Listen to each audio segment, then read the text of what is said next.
Hey,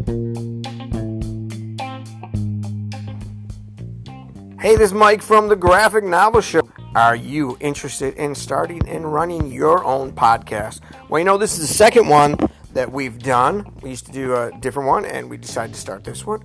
And last time we used Anchor, and you know what? We decided to go back with Anchor again because they are the easiest way to make a podcast. They give you everything you need in one place for free. You can do it right from your phone or on your computer. Anchor gives you creation tools that allow you to record and edit your podcast so it sounds great. You can do that right from your phone. That's quite amazing. They'll also distribute your podcast for you so it can be heard everywhere, like Spotify, Apple Podcasts, Google Podcasts, and many more. You can easily make money from your podcast with no minimum listenership. Now, what you need to do is go download the Anchor app or go to anchor.fm to get started.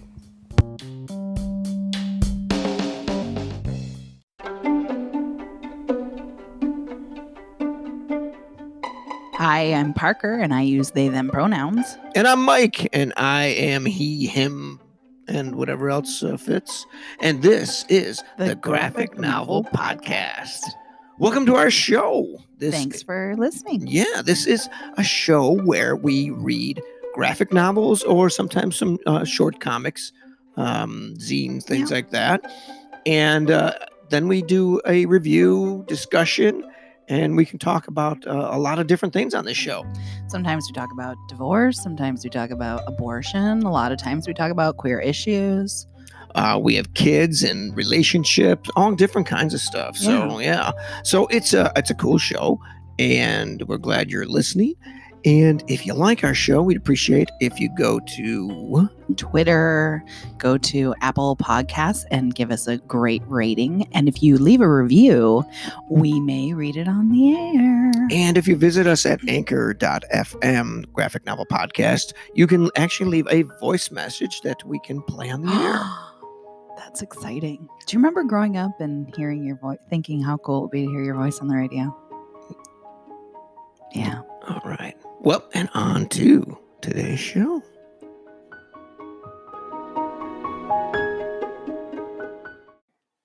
Hi, Mike. Hello, Parker. How are you doing this week? week? I'm doing okay. We're alive. We're alive. And not sick. Not sick. Actually, I'm feeling pretty good. Yeah. Feeling better. Even working Overtime. Still feeling pretty good. Good. Haven't contracted any diseases yet. Maybe you just don't show any symptoms. Well, I don't have any. So I guess I'm not showing them. Anyway. Yes. How about you? How are you doing? I'm alive. You've been better, right? I've been better. All right. Jesus, I haven't coughed all day, so I'm going to cough on the air. Well, you start talking. And you haven't talked much today. Even when we were enjoying some sunshine today and out in the tiny backyard. The sunshine. You have such a beautiful voice. Let the sunshine in. But you weren't talking. You were just working. I was. I'm working on... This is probably the most we've spoken to each other all day long. Yeah. Yeah. Working on editing a friend's book. About one of the other things. Other than uploading some more Comics TV episodes to YouTube. Getting some more of those up there. And almost every one of them has an interview too. So if you're interested in some old interviews from some comic book creators going back to the 90s, including a very young Jim Lee with a horrible interview. I don't know about the interview itself, but the quality. There's two cameras. I saw another portion of it. One of them's a little better than the other. You don't remember? I didn't remember until I was skimming through it. And I'm like, oh, that one's a little better than the other one. But you set it up yourself, right? I was by myself. Which was not typical. No. Usually you had a camera person and a co-host. But none of them were experts. If it was me now, I would have set things up different. I would have done one camera on the two of us and one directly on Jim's face. But I wasn't smart enough back then. We were new. We'd only been doing the show for. And it's not like you went to any kind of school. Nothing. Camera work. Nope. I learned more stuff over the years because it was a public access show. So I learned more things. I did some live shows for other people. Uh-huh. We did. I went on the road and did some stuff with some people. Right. So I learned more as time went on, but that was during As our we do. first months. So whatever. Did you say that you didn't publish? That's not the right word. You didn't broadcast that The interview? interview? Oh no, the interview was on the show. Oh, you did. Oh put it yeah. on. Okay. Oh no, I had to. Image paid for it. They paid for me to fly to New York, put me up in a hotel, Wow. and so yeah, I made sure to do that, and they wanted a copy of it, so I had to send them the master. And they didn't respond at all to I don't think they did. They probably said, "What the fuck was this shit that we spent money on?" it? Yeah. But yeah, but other than Washington here, the curve is slightly going down here on We're supposed to be hitting our peak. this week within the next couple of days. Yeah. But I mean, everything I'm reading says next week, the week after, is when the country's supposed to start hitting it. Well, yeah, we got hit And, first. Yeah, we got hit early.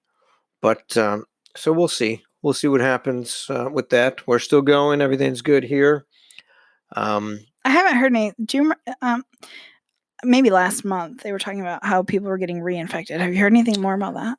Well, they said that I just read today that they said in China there's some cities that are going back on lockdown. So Yeah. it's not contained yet. And the one article I was reading said that we're going to have a vaccine, and at least 82% of the population is going to have taken it in order to prevent it from spreading. But if it's not, I mean, that's going to be really tricky to make a vaccine for, because the whole part of vaccines is that they are introducing your body to it, so it can make the antibodies. Right. But if you're getting reinfected with it after your body's already made the antibodies, that's why one of the things, I don't know if you've seen that about plasma.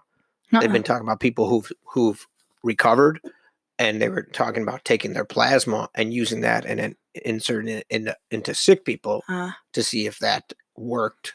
Right. Okay. But that makes sense. Sounds like a gamble there.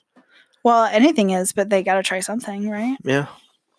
But, I mean, so that's what's going on. Beautiful here in the Seattle area. I'm still working my job. Essential work. Yep. I am Thank you, essential. transit drivers. Yes, thank you. You're welcome. But we've got a couple good books today, and also got a little bit of news.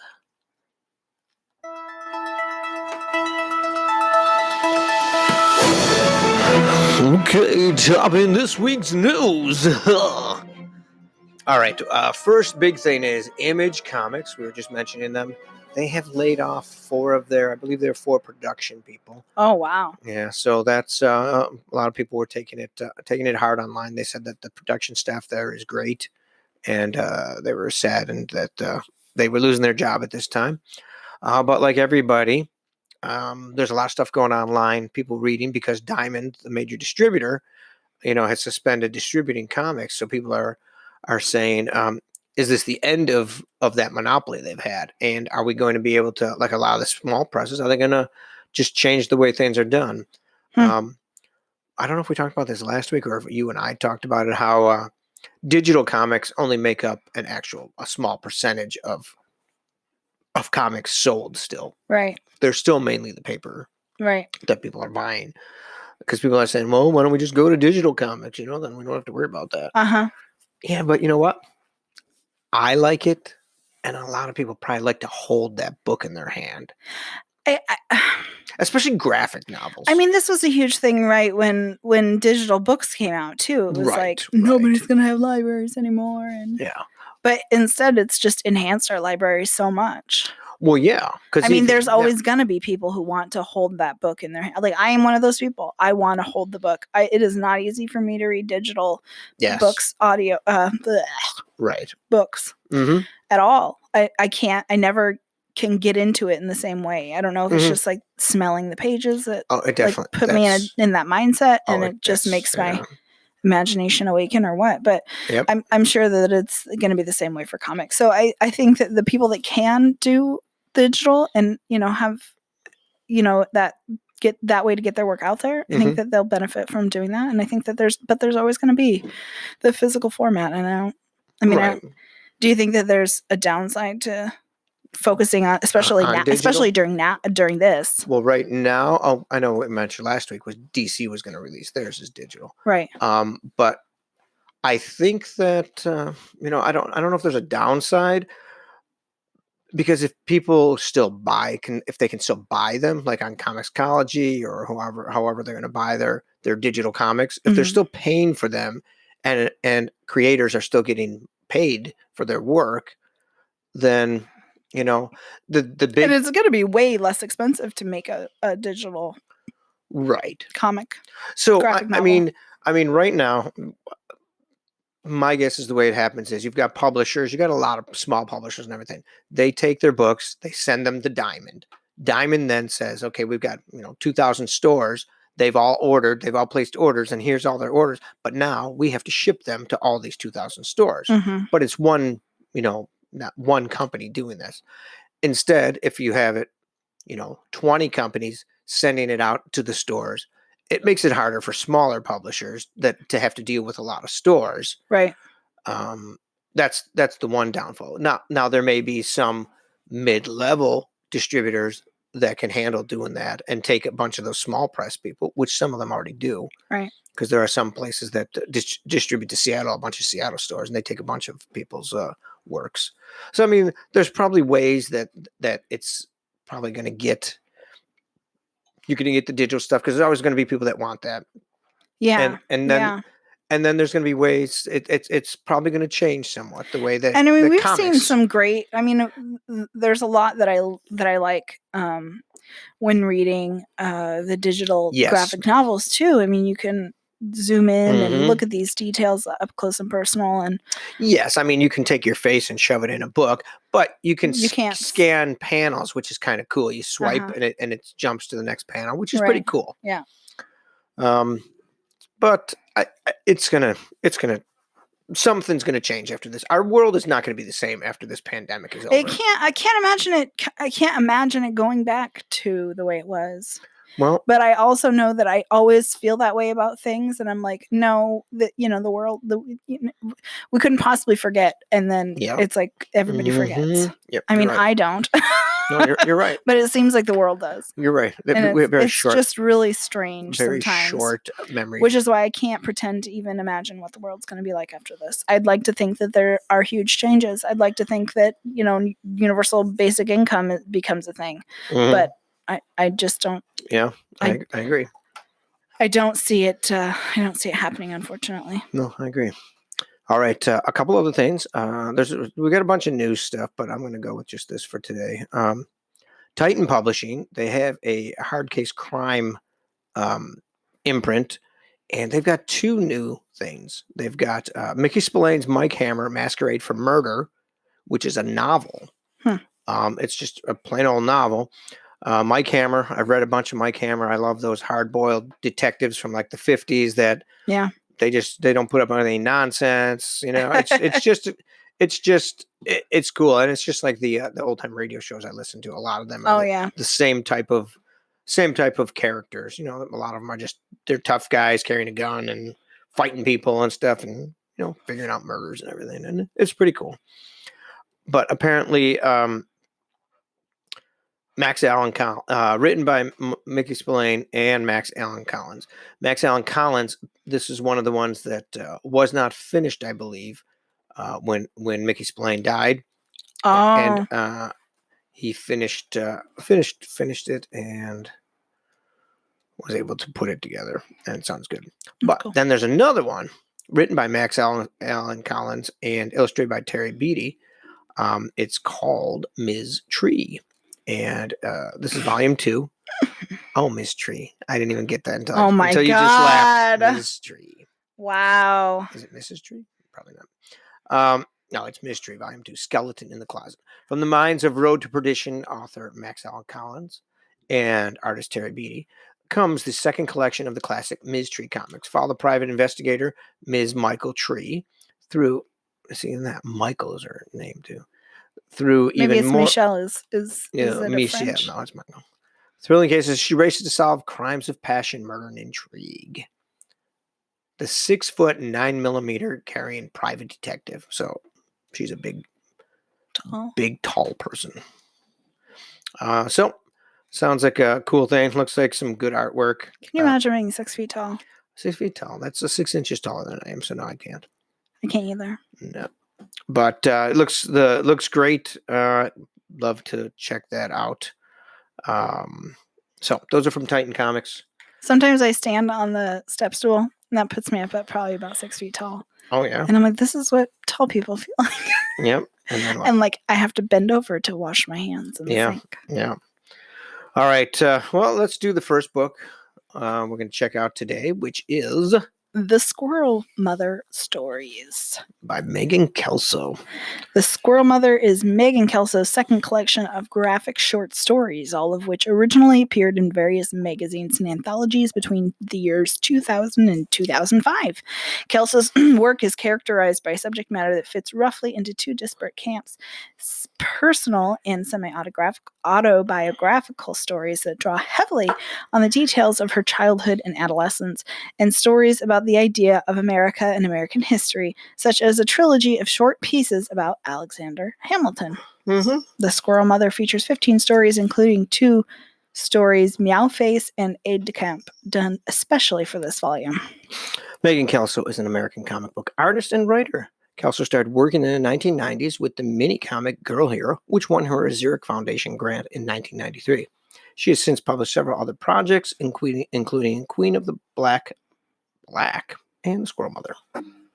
She is from Seattle, and she has an Ignatz Award, too. Very cool. So, Squirrel Mother. I like her art.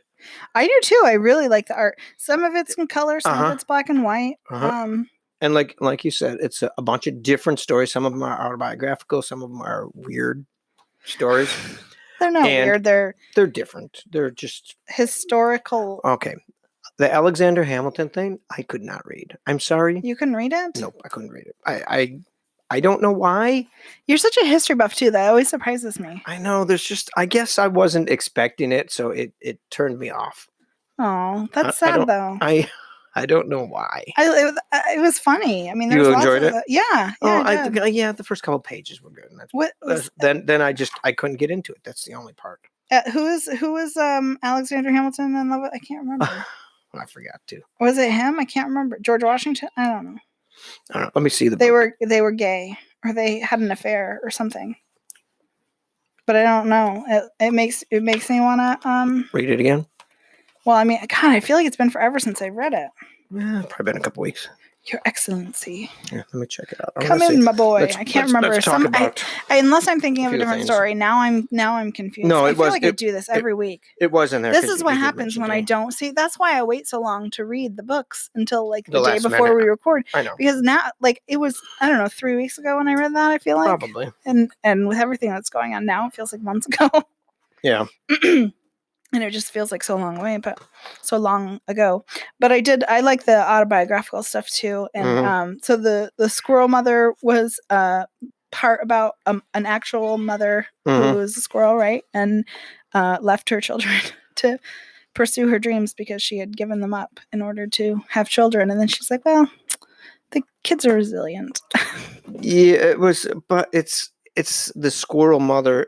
I think it's about her. I think this is a graphical thing. Yes. About her mother who sewed like a dress for her. That's the story. She like sewed a dress for her, and like in the last panel, she cuts a hole in it. Yes. It's like her mother takes all this time measuring everything, and then she cuts a hole in it. But there's some other cool cartoons. The one it's like a photograph thing, like a photo album, pictures from a vacation hiking trip, and cool. It feels, I mean, it's not, it is a graphic novel, but it's one of those ones that like I said for the description, it's just a series of different comics. And so it's different in that way than some of the other ones that we read, which I kind of like because it gave you time to, it didn't get too in depth in anything. But it still told a good story. And I really did like the history ones. I think because I always hated reading history because it was just so much information and just kind of boring. Yep. And she made it fun. Yeah. Yeah. There's one. I don't know how like I said, I think somebody was gay or had an affair with them. Two men had an affair together. And so I don't know, if there's any, maybe there was a rumor that that's what happened, or, because I don't know that I ever heard that. But again, I'm not a history person, so I have no idea. Maybe that's something that's well known, and our listeners are all like, oh my God. Yeah. What an idiot. Well, here they are. Here they are kissing. Who is it? It's okay, there we go. Hamilton and Hamilton's pal Madison and Jay were Madison and Jay were also passionate about getting the Constitution ratified. Alexander Hamilton. Yeah, but which one? Well, just look at who's in the picture in the panel. Madison. So Madison and Hamilton had an affair. Yeah. Maybe. Yeah. But then there's a comic about Halloween. You learn a lot about trick-or-treating. She talks about the different houses and what people would give and stuff like that. Oh yeah, that was so funky. Mm-hmm. That was so funky because she grew up in Seattle in the 90s. Did it say? I think so. Yeah. She's my age, so it would have been 80s. Oh, she's 70s. Your age. Okay, so that makes sense, I guess. Do you remember people giving out homemade treats? People definitely didn't. Yes, I mean people definitely didn't when I was. Get apples, or you'd get. Well, that's not. I think people may have given out Rice Krispie treats. Rice Krispie treats. Okay, that makes sense. Pennies. Pennies? People gave you pennies for Halloween? I don't remember. What did you do with them? What did you do with the pennies that you got? I don't remember. That was too far ago. But yeah, so there's. But you remember that you got them. There's other stories. I mean, it's good. There's a lot of different. It's a variety of stuff, and it's some fun stuff. But that was that. But our big book this week is just coming out. It comes out at the end of this month. It's called Bix from Scott Chantler. So, sorry, I went off on my own thing. Oh, you're good. Okay, told in stunning illustrations, Bix is a near wordless graphic biography highlighting the career of Leon Bix Beiderbecke, one of the most innovative jazz soloists of the 1920s, next to the legendary Louis Armstrong. Composing and recording some of the landmark music in the early history of the genre, Bix struggled with personal demons, facing the disapproval of his conservative parents and an increasing dependence on alcohol. Told mostly in silent panels to reflect his outsider quality and inability to communicate in anything other than musical terms, Bix tells the story of the rapid rise and tragic fall of a musical legend, a metaphor for the glories and risks inherent in the creative life. So, yep. So this is from Gallery 13 / Simon Schuster. Comes out April 28th. And unfortunately, there's no book tour. Because of the pandemic going on. But if you go to scottchantler.com, you can find all of his social media to follow him on. And he's got some special stuff going on this week, too, to kind of do a virtual book tour. ScottyCon, he's calling ScottyCon, where he's giving, he's selling autographed copies of Bix or any of his books, I believe. He's going to do drawings and everything, commissions at con prices and a bunch of other stuff. Plus he's doing stuff live drawing online too, which is pretty cool. Scott Chantler, his graphic memoir, Two Generals, was nominated for 2 Eisner Awards, named one of Chapters Indigo's best books of 2010, selected for Best American Comics 2012, and voted by CBC's Canada Reads as one of the 40 best Canadian nonfiction books of all time. Nonfiction book, too. His other work includes Northwest Passage, nominated for Eisner and Harvey Awards, and the Three Thieves series, winner of the Joe Shuster Award for Best Comic for Kids, enlisted by Yelza as a great graphic novel for teens. In 2015, he served as writer-in-residence at the University of Windsor, the first cartoonist to be appointed so by Canadian University. Currently lives and works in Stratford, Ontario, Canada, where he's hard at work on his next book. And like many small creators that aren't part of the big system, if you go to his website again, Scott Chant, it's Chantler with a T. CHANTLER.com. You can get a free full copy of his book, The Red Ensign. It's a World War II story. And it's a full color graphic novel. And well, I don't know if it's full color, but you can get a copy of that. Again, he's giving that one away. So, Bix, big, thick, 200 and almost 250 pages. And when you read the beginning, the intro, he basically says, I've read everything I could find about Bix. I read all these bios of him and everything. He goes, and a lot of them disagree with each other. And he said, some of it has to be true in all different parts. Right, exactly. But it can't all be false. So some of the stuff, so he kind of decided what he thought might be the most accurate, pulled it all together. Which I feel like when you're when you study history and stuff, you kind of get a feel for what may, based on the information around all of it. I don't know. I feel like historians often have a pretty good idea of. Well, yeah. This is from his intro. It says, some insist that Bix was not a rebel at all, but a choir boy whose halo has been tarnished by story tellers out to make a quick buck, and that his parents were actually nothing but fully supportive from the beginning. And he says, personally, I don't buy it. People often give their past selves the benefit of their current wisdom. Memory is notoriously unreliable, just like eyewitness accounts of events or anything. We talked about that before. Yeah, I think on the show. Yeah. So he's just so. So let me ask you. Maybe I'll just say. Yeah, go ahead. You read it first. Well, when I told you what it was about, you were like, white jazz artist. Okay, I'm not sure if I'm even gonna like this. I wasn't sure. Yeah. But I read it and I'm like, that is not where I was going to go at all. No, but I remember that part. Yeah. No, but I read it and I really liked it. And it doesn't touch a whole lot on racism, but it does talk about it. It shows going to clubs and having signs that say whites only and stuff. And so I think in that Scott recognized the privilege that Bix had. Correct. In being a white man in a black space. But what I was getting after was that I was concerned that I would have trouble getting through it because there were no words. Oh, interesting. Because it makes it a very different. Yes, you have to read the photos. You have to read the pictures. Yes, and I realized through reading, I thought that it would be more difficult for me because I am. My imagination, I think, doesn't work properly, and so I worried that I wouldn't be able to enjoy it because I would be reading into it too much, or not enough, or I'm overthinking it before I even get into it. But that wasn't the case at all. It was. I mean, the art for one is great. I love the art, but it was very. I mean, it wasn't over detailed, but there were lots of details. I mean, it's just like the perfect balance. It is beautiful. It is a beautiful book. His artwork is stunning. I love it. I love it. Yeah. And you are right. In some pictures, there's less detail.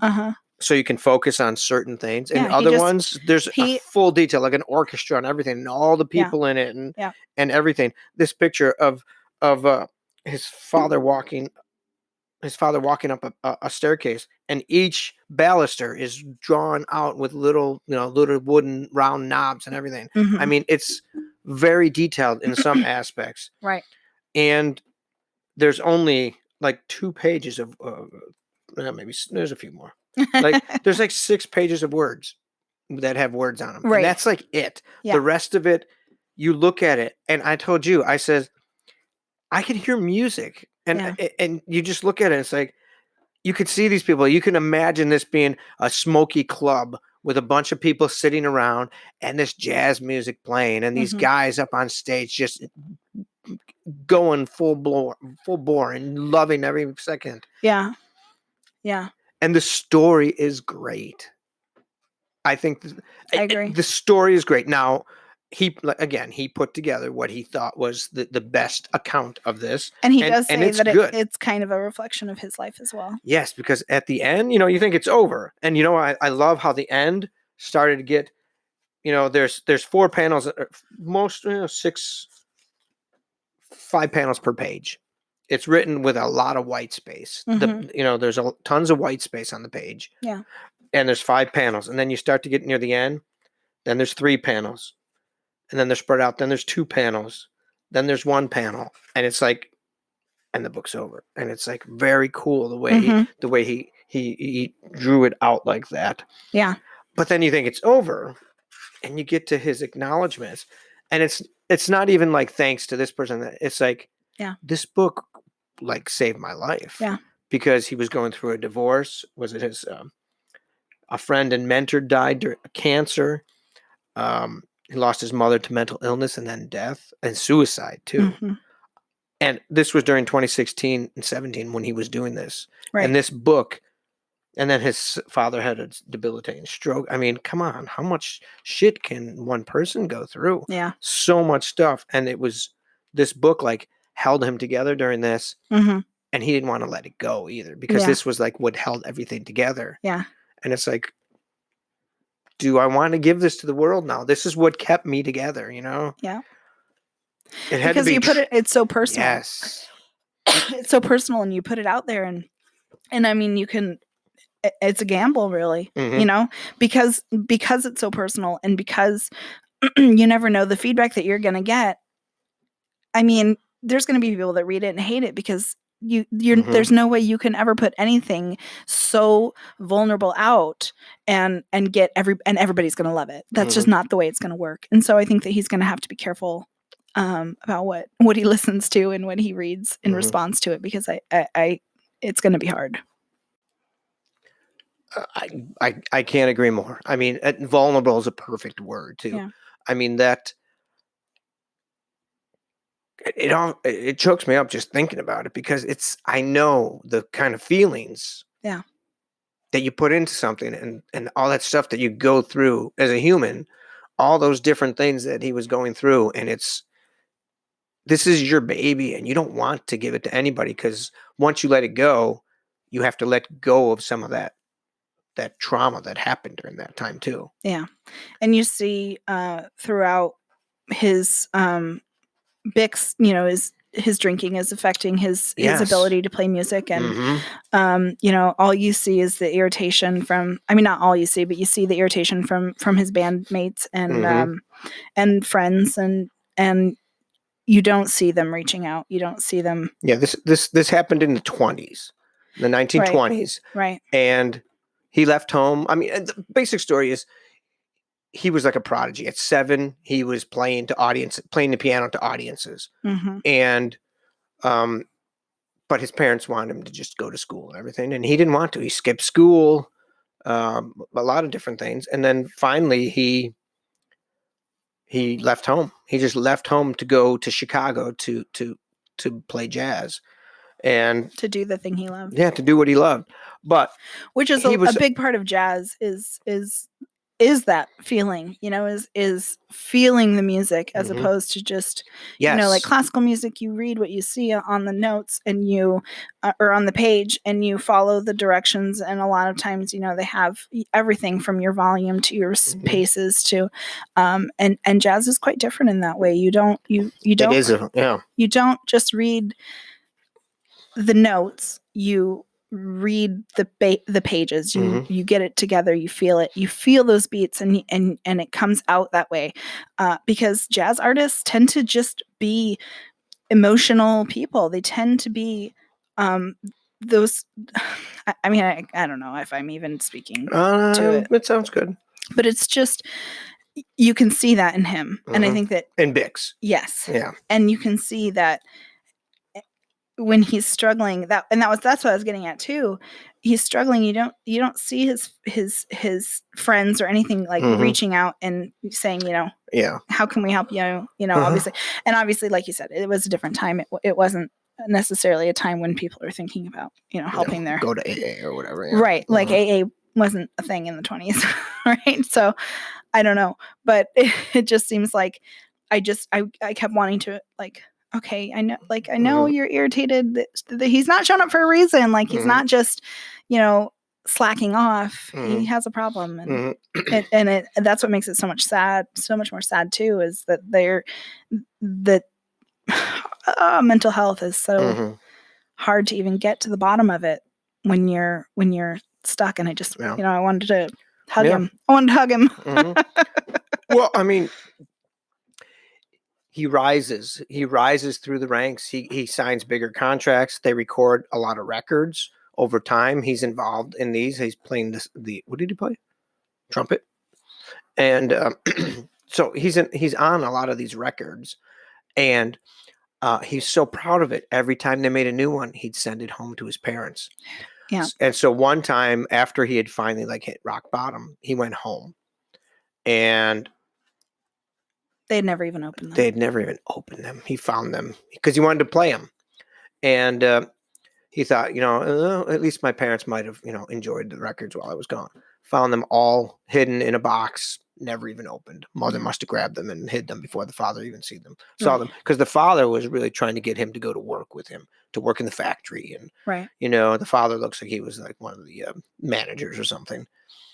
Well, and, musicians didn't make money. Musicians didn't provide for their families. He did make money, but he also drank it. But in general, I'm saying. No, you're right. In general. And so I'm sure his father was probably of the mind that you can't provide a life for yourself doing this. Yeah. Even though he had such amazing talent from such a young age. I mean, he shows him just picking up the trumpet and essentially just learning it on his own, or the cornet.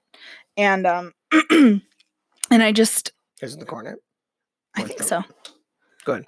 You can give me and I'll look. Okay. But yeah, so I mean, it's the do you think that he struggled with mental illness, which is why he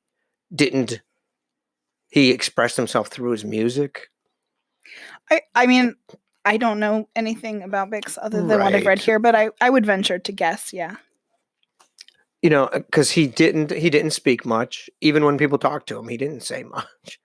Yeah, it's a cornet here. Okay, but they kept showing him, as he got bigger and in bigger bands, they'd show an empty seat on stage, and then an angry manager or the conductor, the band leader, angry because he's not there, and it happened multiple times. And then they'd find him drunk, passed out backstage, or something, And I think that's what it was. He had got fired after the one time finally, and he went home. And then he deteriorates. He deteriorates, and he finds love, and then But it's such a good book. Did we say that it's black and white too? I don't believe so. It's black. The book is black and white, and it's very different because you have to read the pictures. You have to read what Scott put in each one of these panels, and it's just beautiful. Yeah, I agree. And I didn't know. I mean, I was in jazz band in middle school and high school, and Bix wasn't a name I even knew. No, exactly. I know Louis Armstrong. Bix wasn't a name that I knew. Yeah. Now, maybe if I was a trumpet player, maybe I would be. Yeah. Maybe but I don't know. I feel like because it sounds like there's a festival that takes place in his hometown, isn't it? Yeah. Oh, I don't know. I missed that. Yeah. Or I forget. I guess I should say. Yeah. Or is it Davenport? Oh, is that where it was? Yeah. I don't know. I don't remember. Those details have left my mind. But I wish that they would teach more jazz history, and maybe some places do in middle school and high school. But for the most part, we just played the music. Yeah. Yeah, exactly. But you really got into it. You really got into that. I can't find where it is. But he did say that there was, I'm pretty sure every year there's a festival held in his hometown. Do the search. I swore that he wrote it in here. But anyhow, he did speak to some. Yep. Davenport. Oh, here it is. The Bix Jazz Festival. Yep, the Bix Biederbeck Museum in Davenport, Iowa. There's a museum, and they have the Bix. What's it called? The Bix what? What jazz festival? Oh, the Bix Jazz Festival. So obviously he has some lasting. Well, yeah. I mean, he played with Louis Armstrong, you know. Mm-hmm. Yeah. But and his career was cut short by his alcoholism and his mental illness. Right. And I mean, I don't know. Plenty of famous people and have my words aren't working today. Plenty of people's lives who are in fame that in that way Kurt Cobain. Or ending too soon. Yeah. Kurt Cobain. Yeah. I mean, Chris Cornell. I mean, there are people who suffered with mental illness. What's his name from Linkin Park? I can't think of his name. But yeah, all these people who committed suicide. They weren't died by suicide. They died by suicide. They didn't commit it. No. Okay. It just makes it sound like a choice, and it's not really. Right. It was their illness that forced them to do it. Is that correct? Yeah. Okay. But I mean, it's very difficult to understand if you've never suffered from that. Absolutely. Oh, absolutely. But yeah, I mean, it's terrible. So many people, and those are just three that came to my mind. Oh yeah.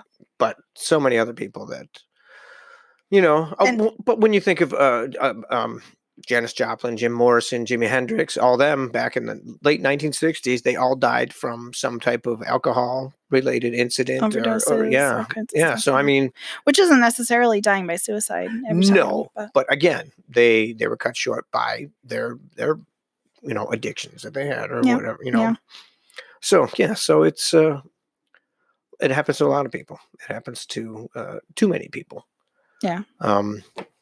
And still, it's something that is not taken seriously enough in this country. Well, and there's so much stigma that comes around talking about it, too, that it makes it that much harder to acknowledge that it's something that you need to talk about, you know? And we've mentioned before, I think, that we watched BoJack. And we had watched a few episodes last year or whatever. I wasn't interested in it, really. It was kind of like, whatever. But then I read multiple people saying, watched the final season of BoJack, and it's amazing. I'm like, all right, we got to check this out. If it's amazing, and they go through so many. He's an addict. He's addicted to alcohol. Yeah. He goes through so many things. It's an animated thing with a horse, but it's very humanizing. I mean, just so many things. Just he went through 6 months of rehab. Yeah, rehab. I mean, they some places are trying to expose it more so people can understand it. Yeah. Yeah. I think if our health system was better than it is in this country, it would be less of a stigma. But I don't know. I mean, I feel like I haven't lived in other countries, but I don't know that it's less stigmatized other places. Yeah, you're probably right. With at least people will be able to get care for it. Absolutely. Because it's finding a therapist in general, especially in rural areas, right, is next to impossible. BetterHelp has helped. Online things that has become huge and helped a lot of people. I mean, I have a friend who started with online, or I think she does it on the phone, but same one of those. And BetterHelp, I think it is, and talks to her counselor every week, and it makes a huge difference. And I think that, and she had tried counseling at one point, and then stopped because it's so hard sometimes to get out of the house, get to an appointment in an office, face to face with somebody. That alone is enough to. Well, it's somewhat traumatic too. Yeah, absolutely, it can be. I mean, unless you're Tony Soprano, who I think relished the idea of going to there and talking to his therapist. The fake character on television. Like BoJack. Another fake character. But anyhow. But I think that hopefully today Bernie also dropped out of the presidential campaign, which I think a lot of his things that he's been pushing for some years now have a little footing. We'll see, little traction. We'll see what happens. I mean, we're all, not all of us, but a lot of us are getting some type of money from the government due to the pandemic. Yes, not nearly enough though. No, I mean, it should be a universal basic income, I think. Yeah. Just a flat line. And I think if you make over a certain amount, you don't need it. I mean, I'm sorry. I don't think if you make $150,000 a year, you need $1,000 a month from the government. Certainly not in some areas, but I don't know that if you're living in Seattle, okay, $150,000 for a four person household, that's probably not enough to survive in Seattle on. Do you think? Yeah, I think you could. There's people making a lot less than that.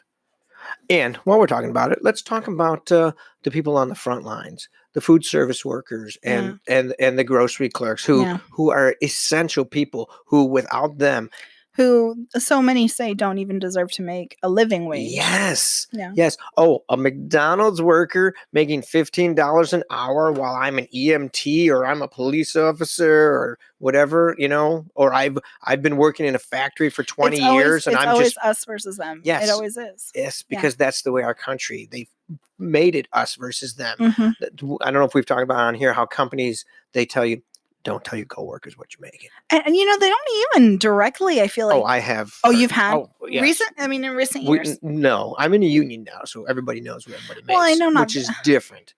But like, what's the last job you worked where they specifically said don't share your? You've always been told that. Whenever I worked, it's like, don't tell anybody else what you make. Really? Yeah. Even in Mount Vernon?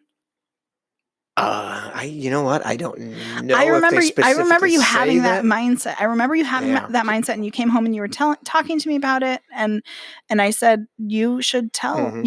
You had a woman of color, who was started after you, right, but was making significantly less than you and doing the same job. And I was like, you should tell her how much you make. Mm-hmm. She needs to know so that she can. I think I did. You did. Because she had applied for another job, and they were going to actually pay her less to transfer to a different location. Right.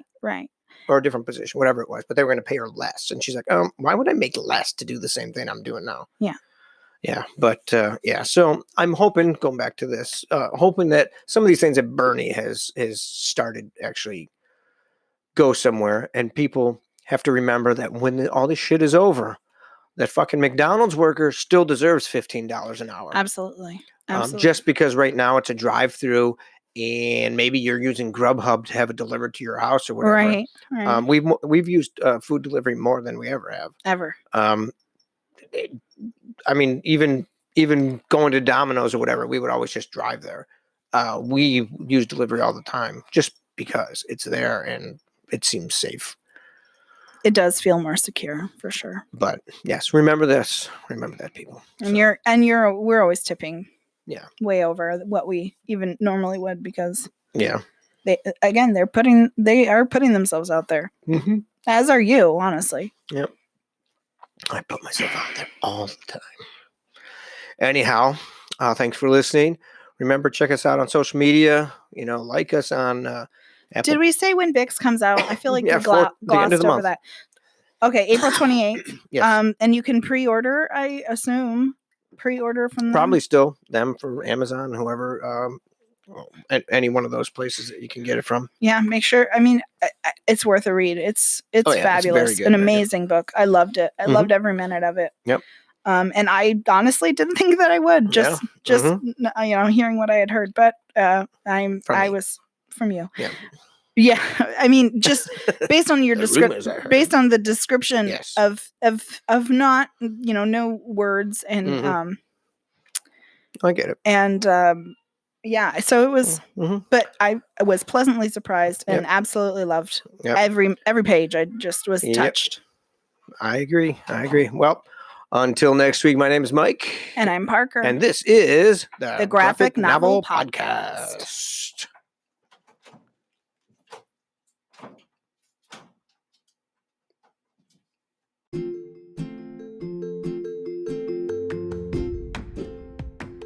Thanks for listening to the Graphic Novel Podcast. Make sure you find us on Facebook and Instagram and Twitter at Graphic Novel Pod. The other places, I think it's Graphic Novel Podcast, but it's Graphic Novel Pod on Twitter. I was surprised I remember that much. I know, because you know what? I would not have remembered that. That was good. And if you like the show, please go to your favorite store that you listen to podcasts and at least give us a 5-star. Or if you have the time, leave a review. You can send us an email at graphicnovelpodcast@gmail.com. Tell your friends about us. Definitely tell your friends about us. Check us out. Visit us on social media, on Twitter. That's where I am the most. It's on Twitter. I try to avoid Facebook at all costs. And you can also, if you go to anchor.fm /graphic novel podcast, you can go to our site and you can leave us a voice message. And if you leave us a nice message, maybe we'll play it on the air.